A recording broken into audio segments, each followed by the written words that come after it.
Bismillahirrahmanirrahim. Innal hamdalillah nahmaduhu wa nasta'inuhu wa nastaghfiruh wa na'udzu billahi min shururi anfusina wa min sayyiati a'malina. Man yahdihillahu fala mudilla lahu wa man yudlil fala hadiya lahu. Ashhadu an la ilaha illallah wa ashhadu anna Muhammadan 'abduhu wa rasuluh. Ballagha ar-risalah wa adda al-amanah wa nasaha al-ummah wajahada fillahi haqqa jihadih hatta atahu al-yaqin. Amma ba'd. Assalamualaikum warahmatullahi wabarakatuh. Baik tuan-tuan dan puan-puan, sekarang kita berada di Facebook page Garis Lurus TV. Ketika saya scroll down Facebook, naik di newsfeed Facebook saya berkaitan satu posting yang dibuat oleh Garis Lurus TV.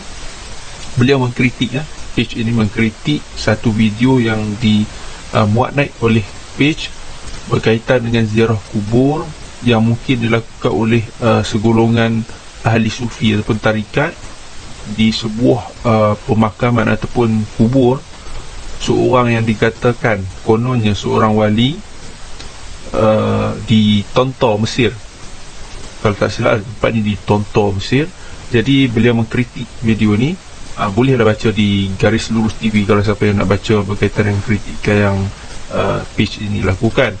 Jadi saya nak buat reaction berkaitan video ini. Saya juga nak buat reaction berkaitan video ini. Sebelum tu kita tengok dulu berkaitan dengan video yang ada di depan kita ni.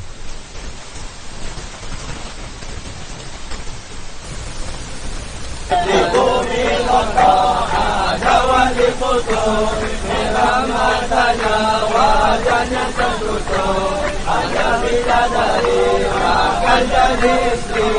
Dialah Sayyidi Imam Ahmad Badawi, bawaannya banyak untuk dan ukara, pemimpin ulama dan juga awliya. Gelaran diberi Abu Rizamaini wali. Baik tuan-tuan, itu video yang telah kita mainkan tadi.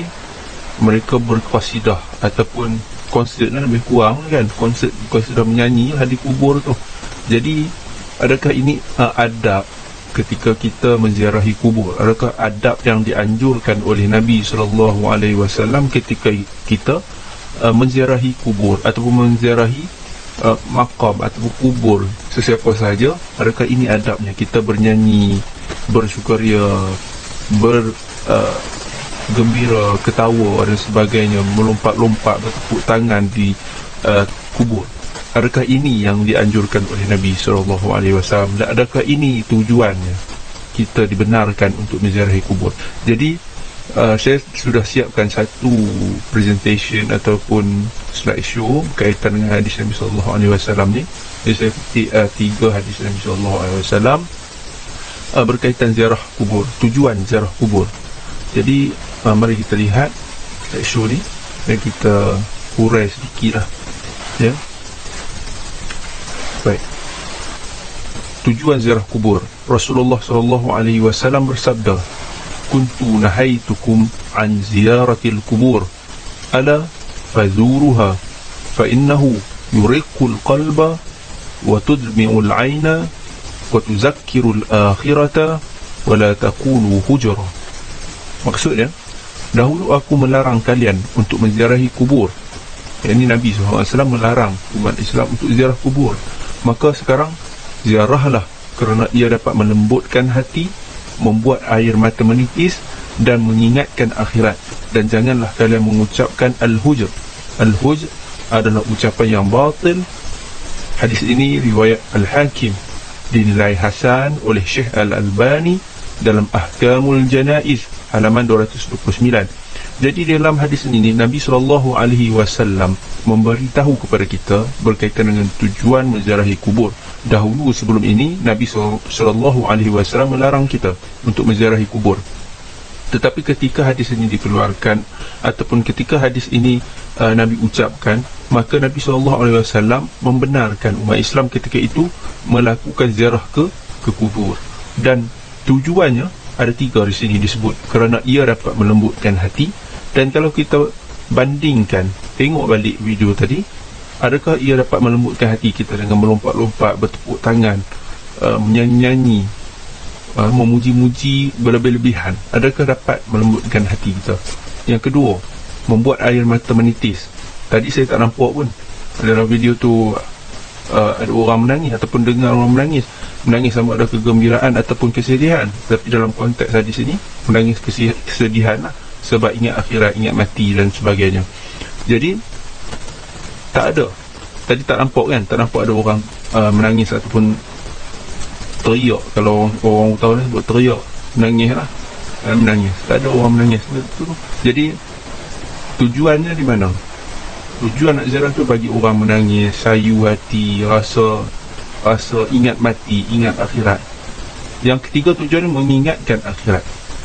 Kalau melompat-lompat tadi, kalau bertepuk tangan, bergelak ketawa, mana ada boleh menitis air mata, kan? Mana boleh ingat akhirat? Jadi tak ada lah di situ tujuan. Ketiga tujuan saya rasa tak ada dalam video tadi, bahkan bertentangan. Jadi Nabi SAW larang lagi, dan janganlah kalian mengucap al-hujr. Al-hujr adalah ucapan yang batil. Dan kalau kita tengok balik dalam video tadi, ada juga perkataan, ada juga apa yang kita panggil sesuatu yang batil. Apa itu? Dalam lirik kalau kita perasan dalam lirik tadi dia sebut ada bidadari yang disediakan. Maksudnya confirm lah, wali yang dikubur itu, saya tak pasti apa nama tadi, Ahmad Badawi ya. Ahmad Badawi, saya ada juga tengok tadi dia punya biodata berkaitan dengan Ahmad Badawi ni. Beliau daripada Fes ke Fas ya, di Maghribi ya, di Maghribi. Baru ni kita didatangi oleh seorang yang dikatakan keturunan Nabi yang ke-38, cicit Nabi yang ke-38 daripada Fes ke Fas betul kata, daripada Maghribi kan. Jadi Syekh Ahmad Badawi ni pun daripada sana. Kemudian berpindah ke mungkin ke Mesir lah. Sekarang kalau kita tengok di video tu di Tonto Mesir. Jadi kalau kita tengok lirik lagu tadi, balik pada lirik lagu tadi, disebut disediakan bidadari kepada Syekh Ahmad Badawi. Jadi maksud confirm dah masuk syurga. Jadi dalam konteks ini kita tidak boleh mensyurgakan seseorang ataupun menerakakan seseorang.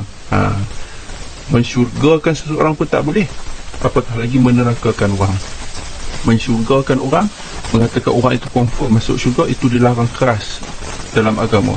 Dilarang keras dalam agama. Jadi kalau menerakakan orang, lagi tak boleh lah. Contohnya baru-baru ni viral lah kan, berkaitan dengan pupuk leku. Makan pupuk leku boleh masuk neraka, confirm lah kan.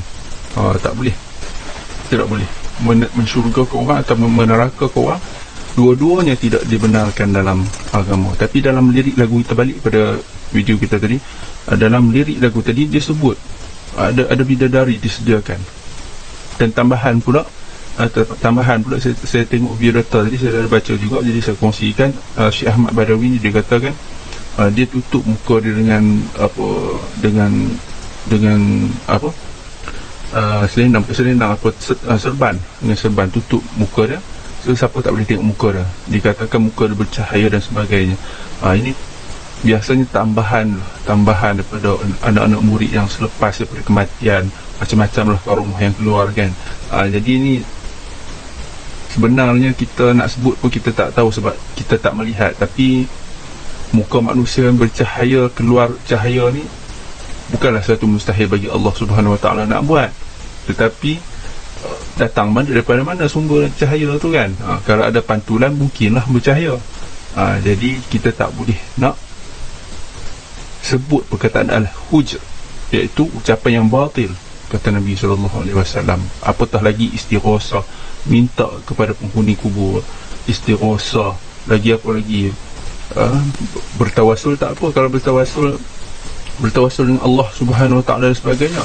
Tapi kalau istighosah, minta tolong terus kepada ahli kubur, minta terus kepada mayat, minta terus kepada wali yang sudah meninggal dunia tu, bukan minta kepada Allah, ini dilarang keras dalam agama. Jadi kita tengok hadis yang kedua. Hadis yang kedua diriwayatkan dari Buraidah radhiyallahu anhu. Dia berkata Rasulullah SAW bersabda, dahulu aku pernah melarang ziarah kubur, maka telah diizinkan bagi Muhammad menziarahi kubur ibundanya, maka ziarahlah kubur, sebab hal itu mengingatkan akhirat. Hadis riwayat Muslim, Abu Daud, At-Tirmidzi, Ibn Hibban dan Al-Hakim. Sebab dibolehkan menziarahi kubur apa dia? Mengingatkan akhirat. Kalau terlompat-lompat, bertepuk tangan, bergelak ketawa, riang gembira, itu tidak, biasanya tidak ingat akhirat lah. Kalau kita ingat akhirat, kita tak buat macam tu saya. Adakah orang buat tepuk tangan, melompat-lompat, bergelak-gelak, gelak ketawa, riang gembira, dia kata dia nak ingat akhirat? Adakah orang macam tu? Adakah kita buat macam tu? Saya rasa tak ada orang yang buat macam tu, kan? Tak ada. Jadi saya rasa dalam video itu bukanlah sesuatu yang membawa kepada matlamat mengingati akhirat. Jadi tak patut berlaku seperti itu. Hadis yang ketiga, baik kita tengok, diriwayatkan dari Abu Hurairah radhiyallahu anhu. Dia berkata Rasulullah SAW bersabda, aku memohon izin kepada Tuhanku agar aku diperkenankan memohon keampunan bagi ibuku, maka tidak diizinkan. Lalu aku memohon izin untuk ziarah ke kuburnya, maka diizinkannya. Oleh kerana itu, ziarahlah ke kubur, sebab hal itu dapat mengingatkan mati. Tengok di sini sebabnya adalah dapat mengingatkan mati. Kalau melompat-lompat, bertepuk tangan, bergelak ketawa, senyum tak ada masalah lah. Ini bergelak ketawa dengan tepuk-tepuk, dengan melompat-lompat, dengan menyanyi-nyanyi ni, adakah akan mengingati mati? Adakah orang mengingati mati dengan cara macam ni? Saya rasa tak ada. Jadi ini sesuatu yang janggal dan tak boleh dilakukan. Tak boleh dilakukan di perkuburan untuk kita lah sebagai seorang Islam. Tak boleh kita lakukan. Jadi tuan-tuan dan puan-puan, setakat ni saja dahulu saya punya reaction. InsyaAllah lepas ni kita akan jumpa lagi. Wabillahi taufiq wal hidayah. Wassalamualaikum warahmatullahi wabarakatuh.